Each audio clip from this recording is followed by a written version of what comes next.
Yo soy el pato, tú eres la pata, que en el estanque suele cazar. Ven acá ingrata, nada que nada sin descansar. Cuando el pato se muestra ingrato, la pata suele moverse así, hasta que tierno y enamorado le dice el pato con frenesí. Well, hello there. Welcome back to A People's Historian. My name is Jason Kishneff, and we are reading Defining Moments in Black History by Dick Gregory. Gonna get ready to start chapter 5 here in a minute, but before we do, if you enjoy the episode, hit that like and subscribe button and hit that notification bell so you get notified when I make a new video. Let's dig in. Chapter 5, Running in Place, Embarrassing the Race. The blurb at the beginning says, one of the things holding black folks down, malt liquor. When I look at baseball or football or basketball, I see slavery all over again. The black person out in the field with a football or a basketball, that ball is the cotton. When you look at sports, who are the people that get to play them? Excuse me. Poor folks, and more specifically, usually poor black folks. Meanwhile, the white boy is sitting on the bench with the clipboard trying to act intelligent. Nothing has changed since slavery, it's just moved to a higher order. Now, I think there are lots of white boys who would love to play professional sports, but I'm not honoring the book here. We're talking about $1 trillion industry, but where does that athlete's money go? What big companies have they got?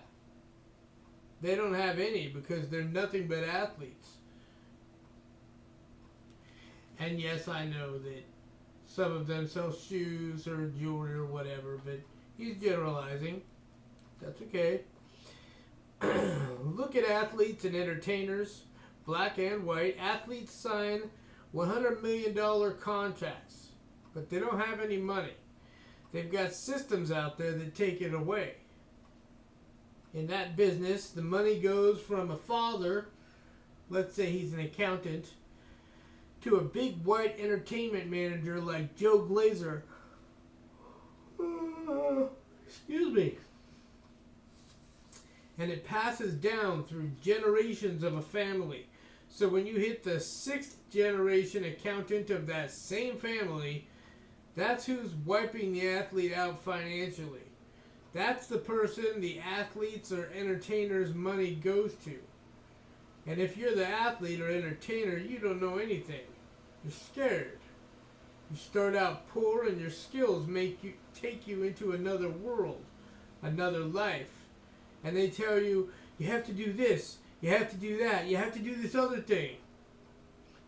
America doesn't use athletes for anything important.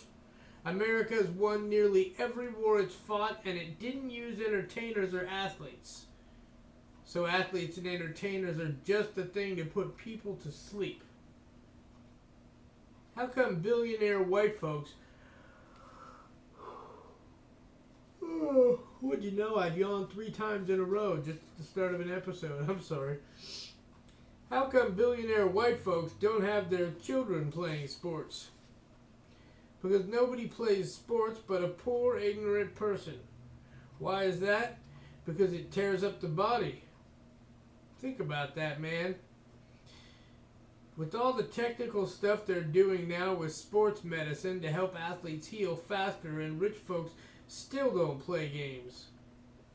A billionaire owns a horse, man, and has it trained to run until it can't run anymore.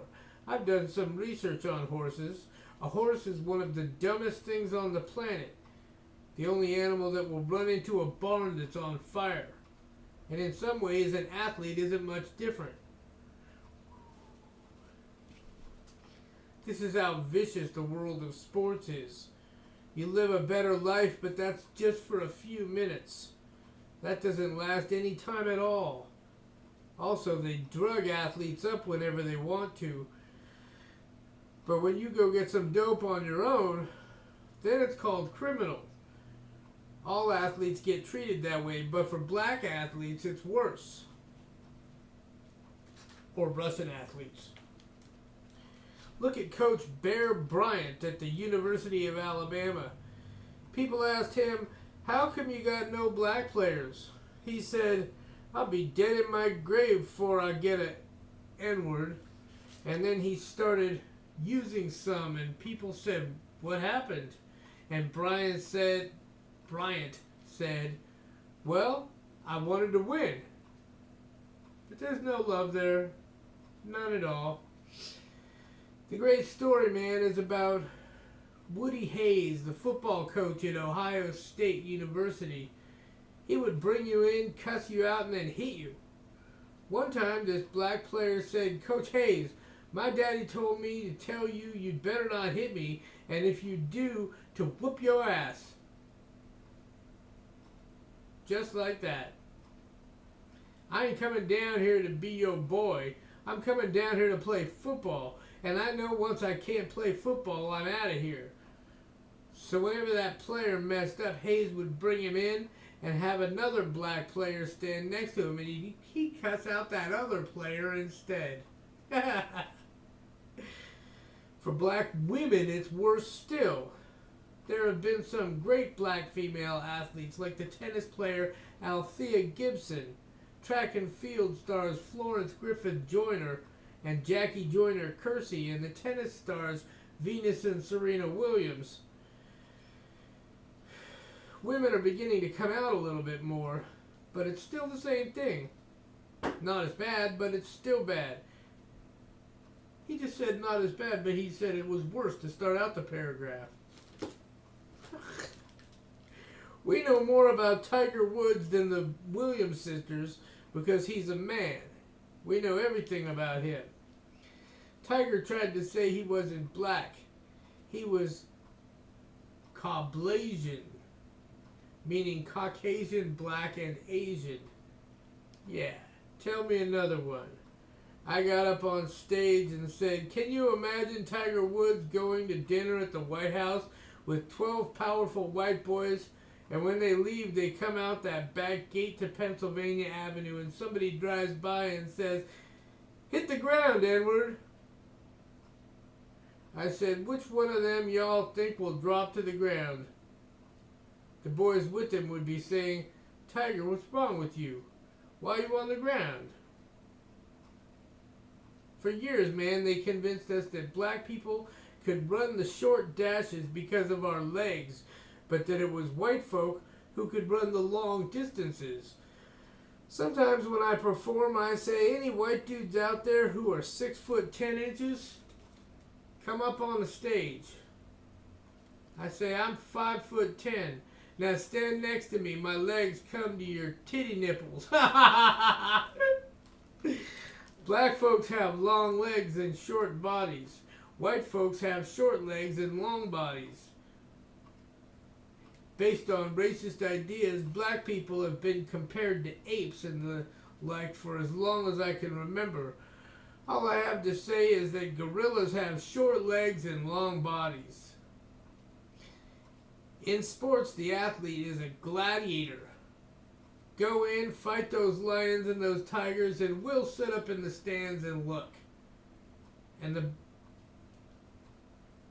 boxing thing is a sex hang-up. That's how the man got his rocks off, looking at black folks fighting, beating each other to death. But one reason that sports is good is that when one black person does it, he does it for all of us. And for the ones who went to jail, for the ones who didn't have the training facilities, for the ones who didn't have good coaches. The athletes in this next section are some of the ones who did it for all of us. Satchel Paige and the Negro baseball leagues. Now, folks will say anything to make themselves feel better about getting older and dying. It's nothing but a number. You're only as old as you feel, which I think is true. I'm 159 years young. Yeah, it might be nothing but a number, but if the number is over 70 and you're counting the years you've been on this earth, you're not exactly the little green sprout. And do me a favor, if you ever hear me say I'm blankety blank years young, hold a pillow over my face good and tight. But that's alright.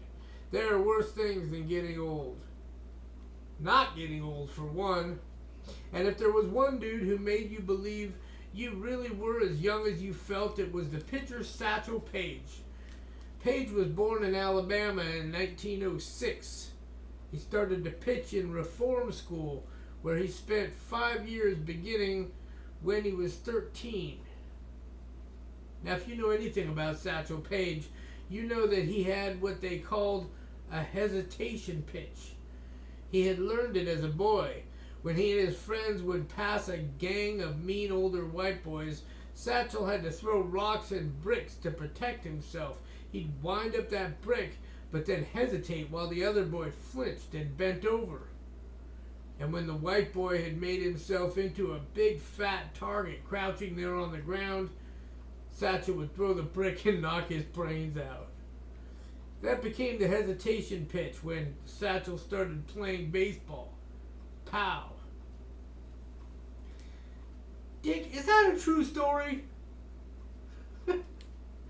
After that, he pitched for over 2 decades in the Negro Leagues before Major League Baseball was integrated. The Negro teams started forming in the 1880s after black folks got left out of the major leagues. These were all black teams like the Homestead Grays and the Philadelphia Giants, but they didn't get good and organized until 1920 when the Negro National League was founded. I was shocked when I found out that the Negro Leagues in baseball made more money, more money per player than the white leagues. That's right. They made more money than Stan Musial and all the big boys. For one thing, they played 12 months out of the year. They didn't have 9 months off where they could go drink and do any fool thing they wanted. But back to Satchel Paige. You may have heard some Satchel Paige sayings like, how old would you be if you didn't know how old you were? Or, don't look back, something might be gaining on you.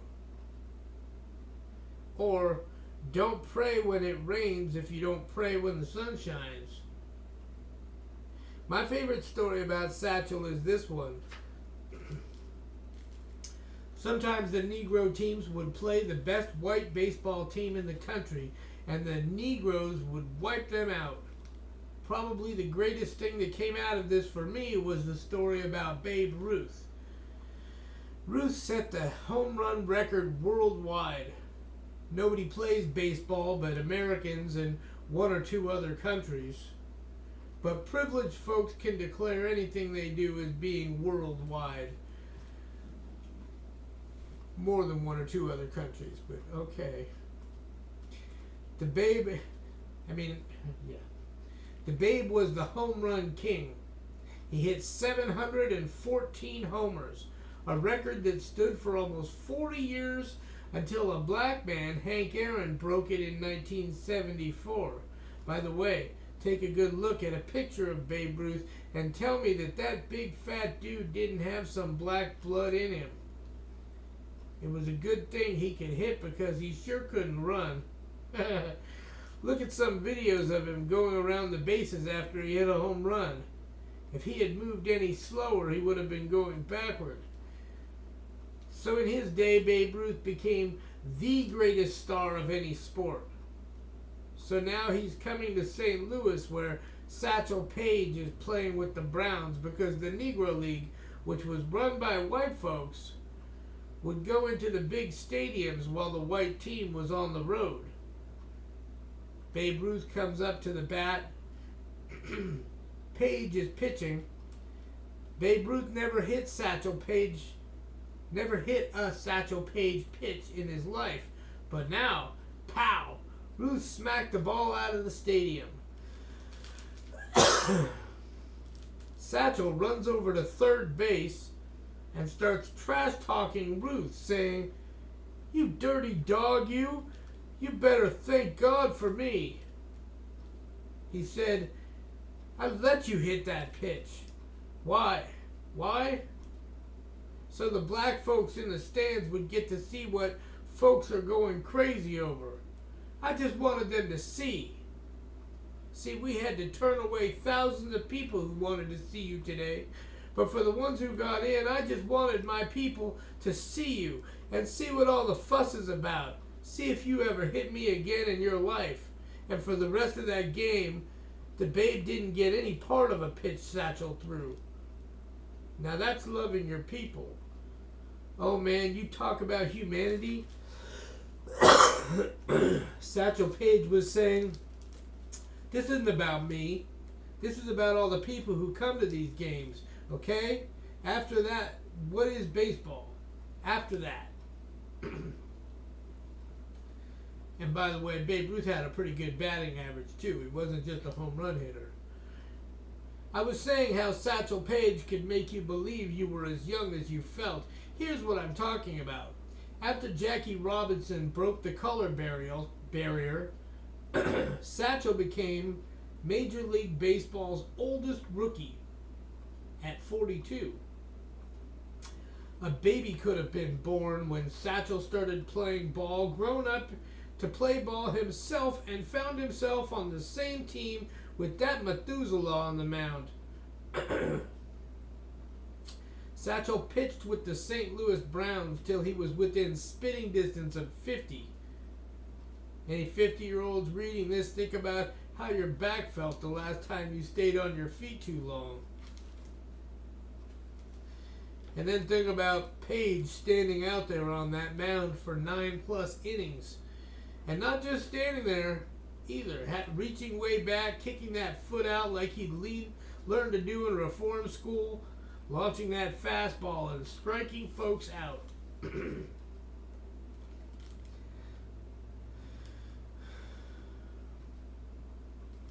Jack Johnson, Joe Louis, Max Schmeling, and King Kong. You'd have a tough time overstating how big Joe Louis was in his day. The heavyweight boxing championship, well, that was the nation's #1 symbol of manhood. And for a black man to hold that title, which Louis did from 1937 to 1949, 12 years, that meant something back then. He was the first black man to be the hero not just of black folks, but of all Americans. One thing about Joe Louis was how easy he made it look. Next to him, the other guy in the ring always looked like he was trying to figure out how to fight. And Joe would just step over like he was saying, "Here, let me show you," and whap, whap, kapow. Joe was born in Alabama in 1914. The next to last of 8 kids. He had a speech problem when he was little, so he didn't talk a lot. Even as a champ, he wasn't known for talking that much. When he was 12, his family moved to Detroit to get away from the Ku Klux Klan. Up there, he started boxing as a teenager and won just about every amateur championship there was before he turned pro in 1934.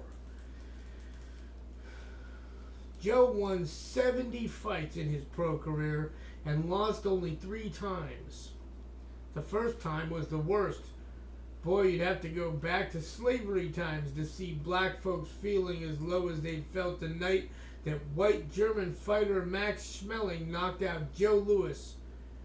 June 1936, 12th round. See, Schmeling had been studying Joe's style. One day he said in that German accent that made him sound like every Nazi you ever saw in the movies, "I have seen something." Having studied the way Joe left himself open when he threw a punch. On that June night in 1936, Schmeling waited for that opening and went in for the kill. That's how he got Joe down. Well, Joe wasn't about to let that happen twice.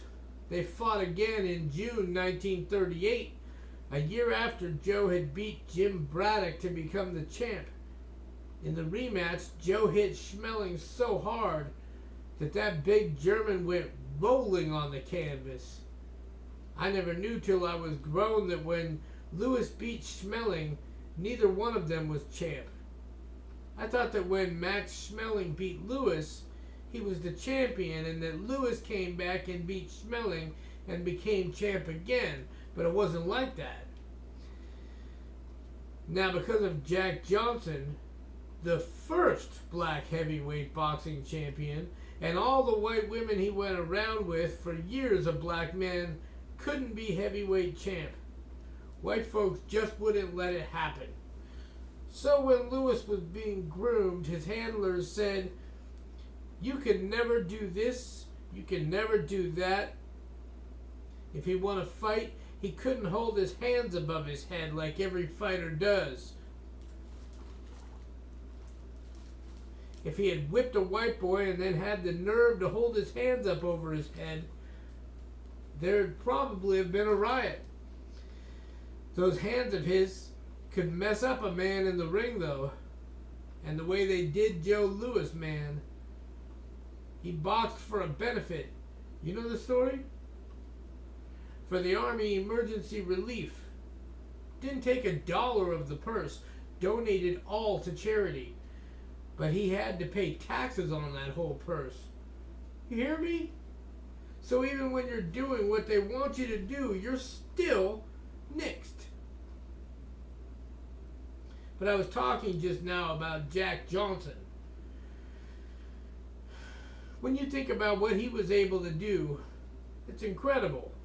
As hard as it was for Joe Lewis to be a black boxing champion in the 1930s, how hard do you think it was for a black champion more than 20 years earlier than that?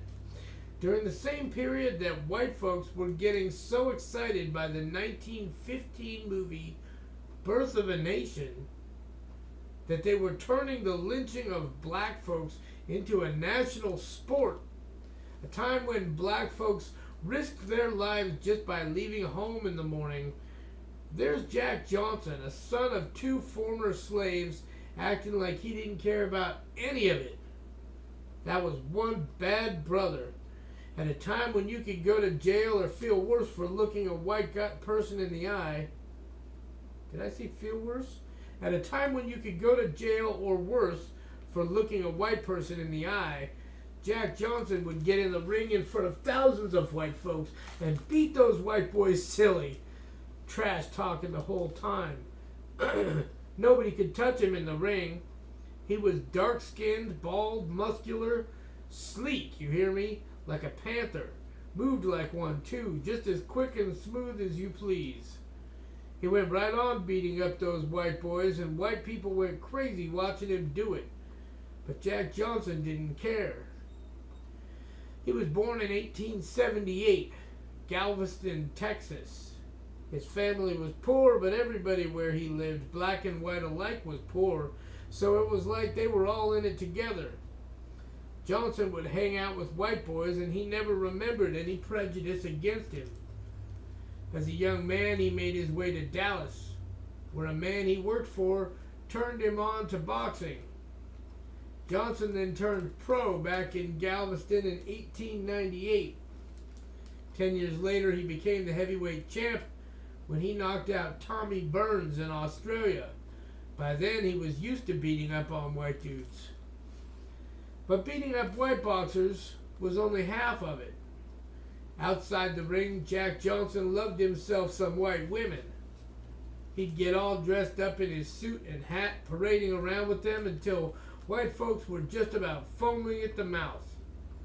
He got arrested in 1912 for violating the Mann Act, M-A-N-N, which said you couldn't transport women across state lines for immoral purposes.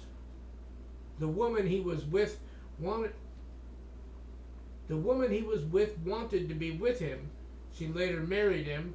So the immoral part, as far as the authorities were concerned, was that she was white and he was black. Even before that, white people were so desperate for a white man, any white man, to beat Jack Johnson that they hounded Jim Jeffries till he agreed to come out of retirement and fight again. Jeffries had become a farmer, and before Jack Johnson was through with him, he probably wished he'd stayed on the farm. Now these days a long fight lasts for 15 rounds, but back in those times, in the 15th round, things were just getting started. Boxers back then fought until somebody dropped. The Johnson-Jeffries fight on July 4th, 1910 was supposed to be 45 rounds. Holy crap, that's a lot. In 100-degree heat. But Johnson only needed 15, and it wasn't much of a fight even for most of that. Jeffries said after it was over that even at his prime he couldn't have touched Jack Johnson. In 1915 they finally found a white boy to beat Johnson, Jess Willard. Johnson never fought for the heavyweight title again. He was beating Willard for 20-some rounds till he got tired. Think about that. If Johnson had come along later in history, when there was the 15-round limit, he probably would never have lost the championship. Even after he lost, he stayed on people's minds a good long time, because look here. In 1933, the movie King Kong came out. Think about this now. A big, dark, giant ape kidnaps a white woman and takes her with him up the Empire State Building. A building that looks like the biggest penis on the planet. When he gets to the top, white men send in airplanes, and Kong gets shot till he falls to his death. Why New York? There are no bananas growing in New York. In London, Lord knows there are hardly any trees, but right down the street from the Empire State Building is the boxing capital of the world, Madison Square Garden. If you can't read the coded message in that, you don't know what's happening. Now, who do you think that movie was really about?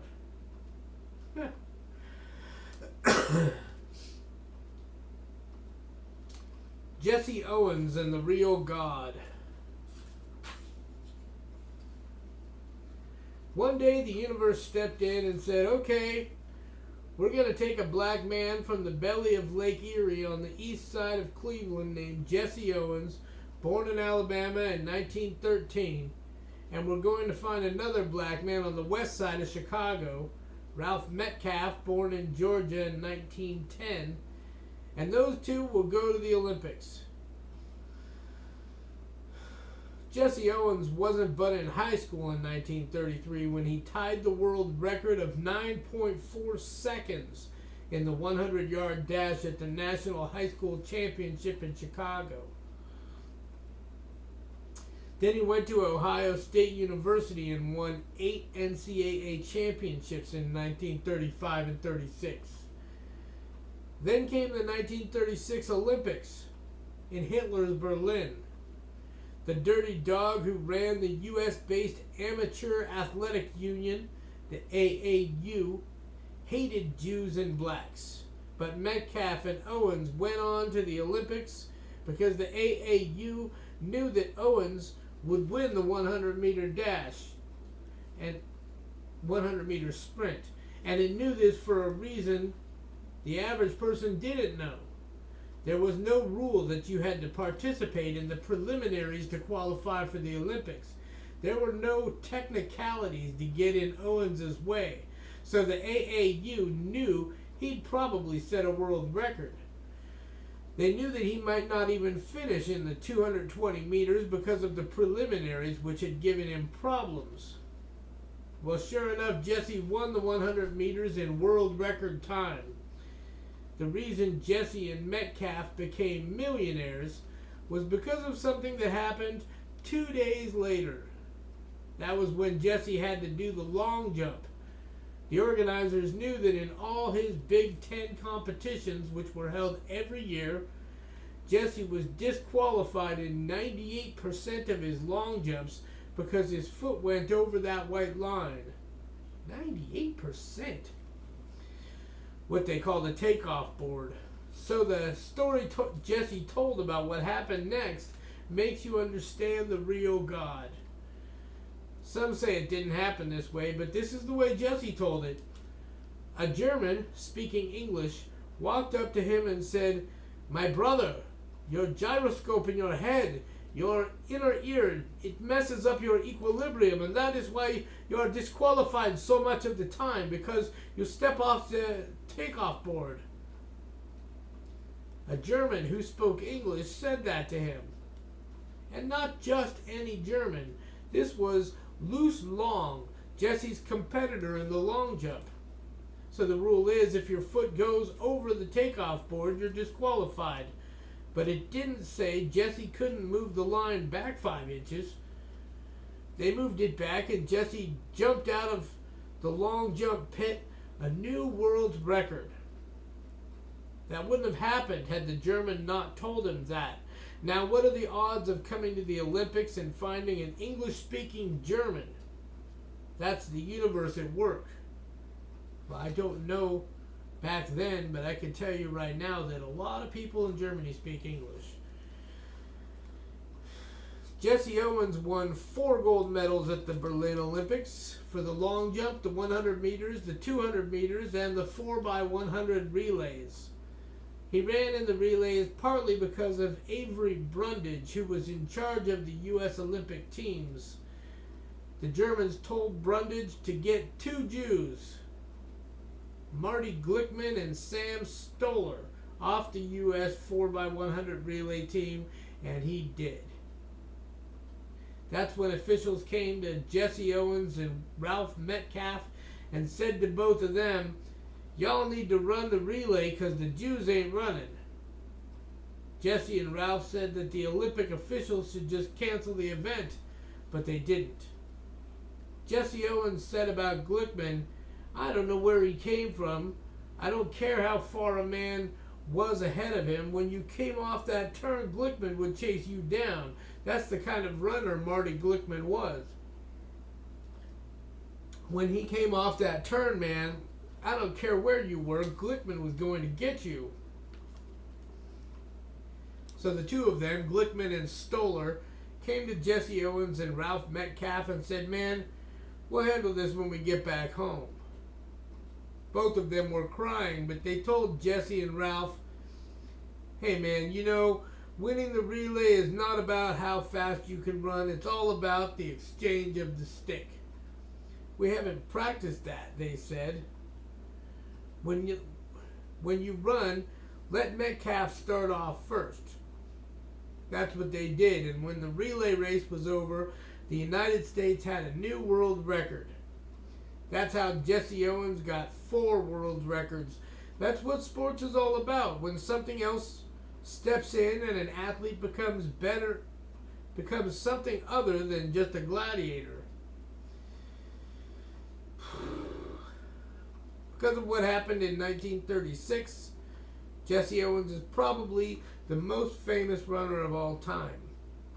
Ralph Metcalf didn't do too bad either. Go watch some footage of Jesse running in that Olympics. You'll see what you see when you watch the best athletes in the world at work, like Joe Louis, Muhammad Ali, Michael Jordan. Somebody making it look easy. The way Jordan could fly to the basket for a slam dunk like he had wings. The way Ali could move his head out of the way of a lightning fast punch like it was the most natural thing in the world. The way Joe Louis could walk up to a fit, muscular man and leave him on the canvas wondering what just happened. That's how Jesse ran. So easy. All those runners straining and puffing behind him, and in front of them there's Jesse in perfect form, looking relaxed, like he's out for a quick jog on a nice Sunday morning. Except he's moving faster than any human being on the planet, and he's doing that while one of the biggest white supremacists in all of history is gazing down on him. That's how to keep your cool and your dignity, man, in the face of the worst the world can dish out. Over 40 years later, when Jesse was lying in the hospital, dying of lung cancer, his wife came to see me. She said to me, "Greg, he's acting so evil." I said, "The man is about to leave his money and his woman back here for somebody else. Lady, you'd better find you some combat boots and dress up in long, ugly clothes next time you go see him." And she did, and she told me it worked. He just hugged me. You know what it's like, man, to see your wife when you know and she knows that you're dying? See your wife stroll in there with the latest threads on, and you know that when you're gone, she's going to be with somebody else? That's hard to handle. And it's not like he was a philosopher. The man was just an athlete. That's all. Thanks for joining me. Tune in for the next episode. In the meantime, hit that like and subscribe button. Go ahead, I don't mind. See you next time.